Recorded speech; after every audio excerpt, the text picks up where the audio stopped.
सुप्रभात छात्रों। तो हम लोग पूरे 2 दिन के बाद आज मिल रहे हैं। बीच में थोड़ा सा अंतराल गिर गया। हमारे और 4 अध्याय बाकी है। बीए तृतीय वर्ष के मेरे प्यारे छात्रों, जंगल जहाँ से शुरू होता है इस उपन्यास के अंतिम पड़ाव में हम लोग हैं और इस उपन्यास के केवल 4 अध्याय हम लोग आखिरी 4 अध्यायों पर हम लोग आज बात करेंगे। इससे पहले के 12 वीडियोस के अंतर्गत हम लोगों ने कुल मिलाकर 50 अध्यायों पर बात की थी। आज मैं 51वां अध्याय प्रारंभ करने जा रही हूँ। 51वां अध्याय जिसके अंतर्गत बताया गया है, सीएम साहब बगहा आते ही उन्होंने कुमार को बहुत फटकार लगाना शुरू कर दिया। यहाँ तक कि कुमार को पूरी पब्लिक के सामने माफी मांगने के लिए कहा गया। कुमार बुर्दे जैसा झरने लगा। रानी महल जाते जाते उसकी थोड़ी सी आंख लग गई। जैसे उठा उसने देखा बीच रास्ते में पंडित मुरली पांडे के घर परशुराम आया है। परशुराम की गाड़ी मुरली पांडे के दरवाजे पर दिखाई दे रही है।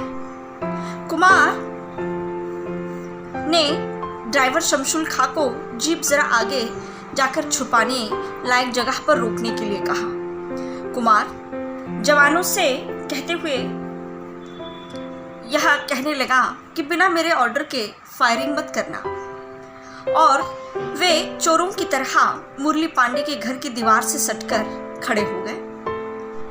आसपास में अगल बगल में जवान और बीच में कुमार। मास्टर साहब के घर पर बड़ी भीड़ थी। मुख्यमंत्री के पटना लौटने के बाद परशुराम सीधा मुरली पांडे जी के पास आया था। दोनों के बीच में राजनीति की बातें होती है। परशुराम अब एमएलए बन गया है। परशुराम मुरली पांडे से कुमार को मुख्यमंत्री ने किस प्रकार से झाड़ा, यह किस्सा मुरली पांडे को बताता है। लेकिन मुरली पांडे परशुराम को देखकर पूरी तरह से अवाक है। उन्हें समझ में नहीं आ रहा कि आखिर परशुराम को जवाब दे तो क्या जवाब दे। परशुराम मुरली पांडे से कह रहा है, देखिएगा मास्टर साहब, उस कुमार को बता दीजिएगा, हमको समर्पण करने को कहता है। उसे अगर नौकरी बचानी है तो हमारे पास आकर समर्पण कर ले। हो सकता है हम उस पर मेहरबान हो जाए और उसकी नौकरी बच जाए। मुरली पांडे परशुराम को बोले, परशुराम, हम अपनी ओर से खोदना चालू कर देंगे, तुम अपनी ओर से करो। यदि हम दोनों का लक्ष्य एक ही होगा तो रास्ता जरूर बनेगा और यहाँ का माहौल बदल जाएगा।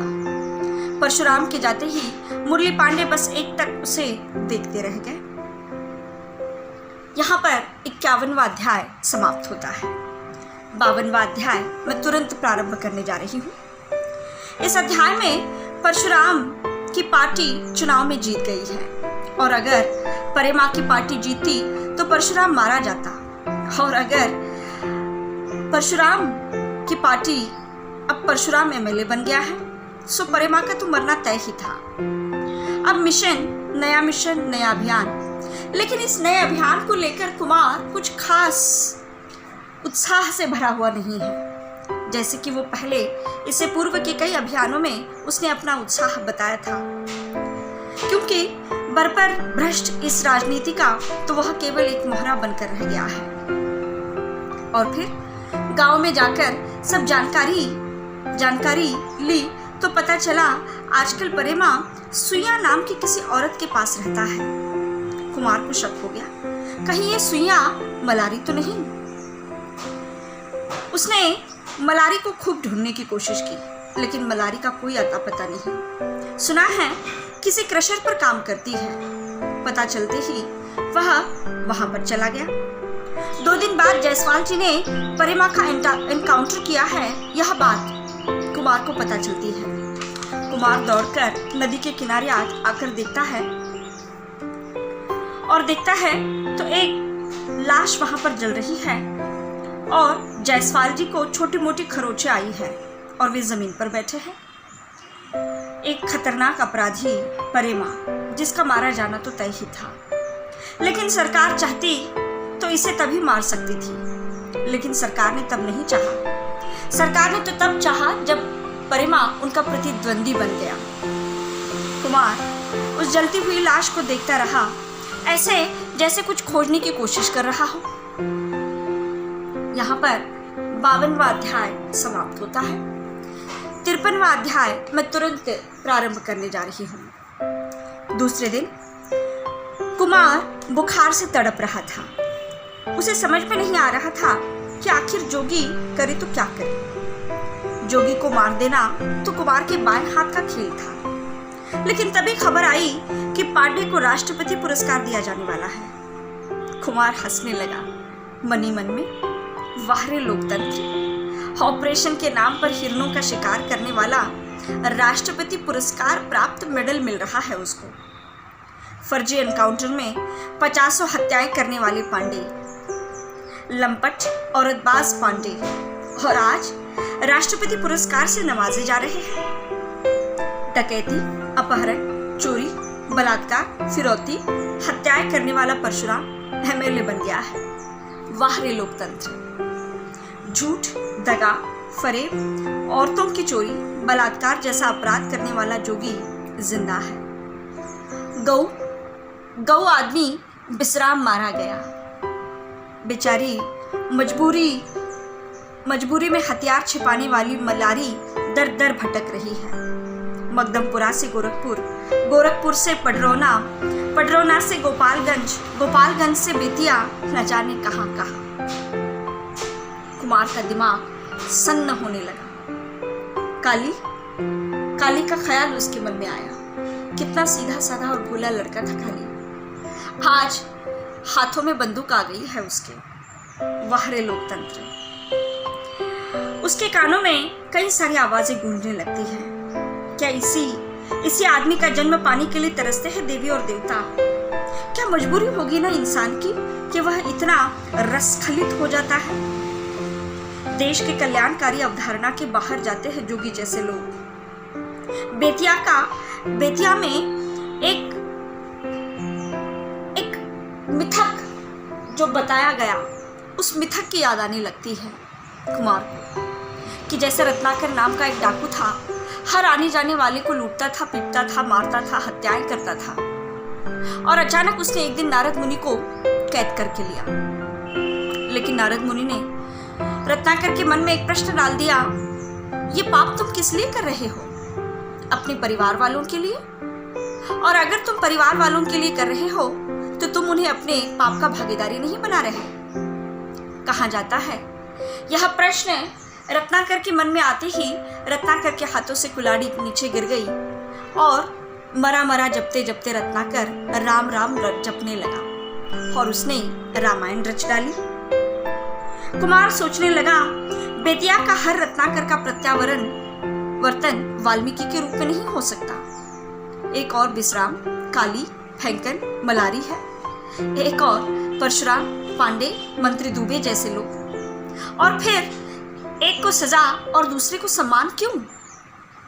तभी कुमार के पूरे 5 साल खत्म होने के कारण उसका ट्रांसफर ऑर्डर उसके हाथ में आ जाता है और निकलना तो है ही। इस कश्मकश में बेतिया में परशुराम की जीत का जश्न दिवाली की तरह मनाया जा रहा है। यहाँ पर 53वां अध्याय समाप्त होता है। अब मैं 54वें अध्याय की तरफ बढ़ रही हूँ। जंगल जहाँ से शुरू होता है, इस उपन्यास का यह सबसे अंतिम अध्याय है। घनघोर जंगल के सड़क से गुजरते हुए बीच रास्ते में गाड़ी जा रही है।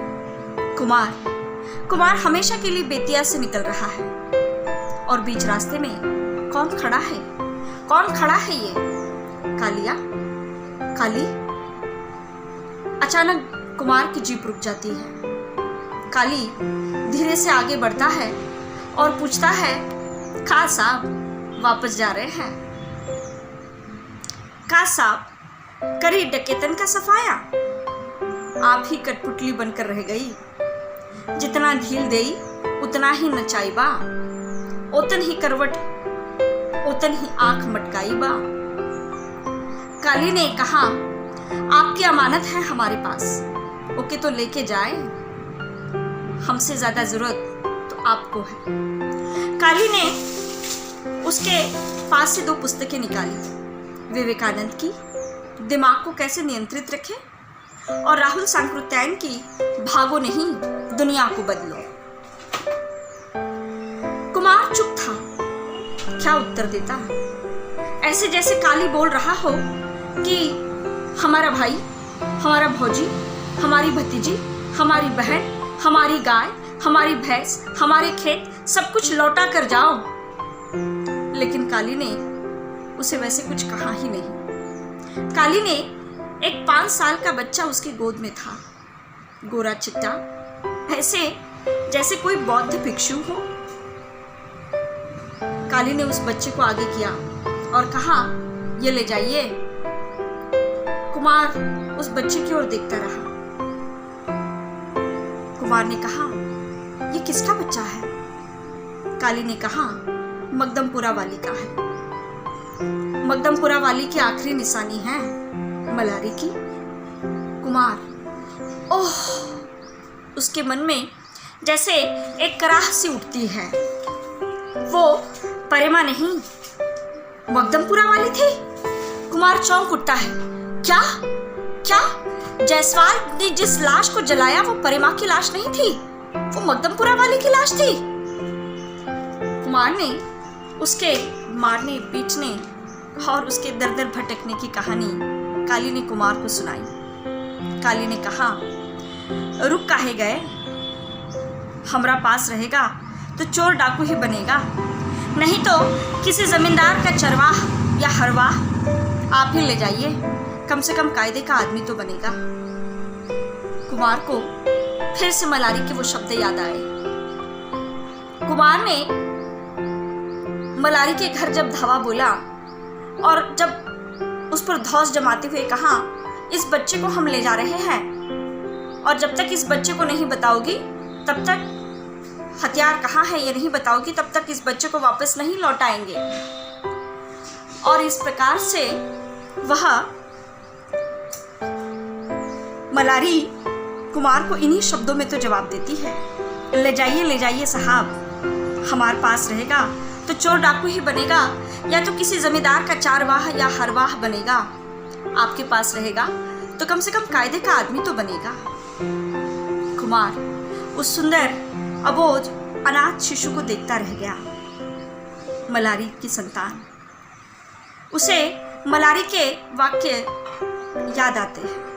कुमार की आंखें डबडबाने लगती है। कुमार ही, मलारी ही तो सुइया थी, बेचारी कहाँ कहाँ भटकी कुमार के डर से। कुमार मना करते हुए कहता, नहीं काली, इसे उस आदमी को लौटाओ जो पूरी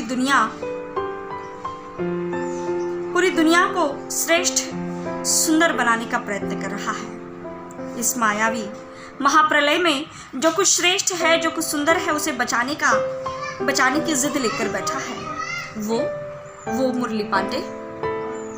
मैं तो इसे नहीं ले जा सकता काली। इस बच्चे का लालन पालन करने के लिए तुम इसे मुरली पांडे को सौंपा, वही है जो इस बच्चे को बना सकते हैं, उन्हीं को सौंपो। ये कहकर कुमार वहां से चला जाता है।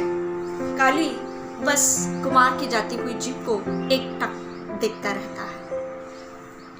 मित्रों, यहाँ पर जंगल जहाँ से शुरू हो गया ये उपन्यास हम लोग समाप्त कर रहे हैं। यह एक बहुत सुंदर उपन्यास है, बहुत सुंदर गाथा, बहुत सुंदर चरित्र इस उपन्यास में पिरोए गए हैं। इस उपन्यास में कुल मिलाकर 54 अध्याय है। 292 पन्नों का यह पूरा उपन्यास है। मैंने 13 वीडियोस के अंतर्गत इस 54 के 54 अध्यायों को समाविष्ट किया है। मेरी आपसे विनती रहेगी कि आप लोग इन वीडियोस को देखें, सुने, क्योंकि इन्हें सुने बगैर आपको कथा वस्तु समझ में नहीं आएगी, और जब तक कथा वस्तु समझ में नहीं आएगी तब तक आपको उपन्यास का आशय, उसकी मूल संवेदना भी समझ में नहीं आएगी। इसकी मूल संवेदना को लेकर हम लोग फिर से कल बात करेंगे। धन्यवाद।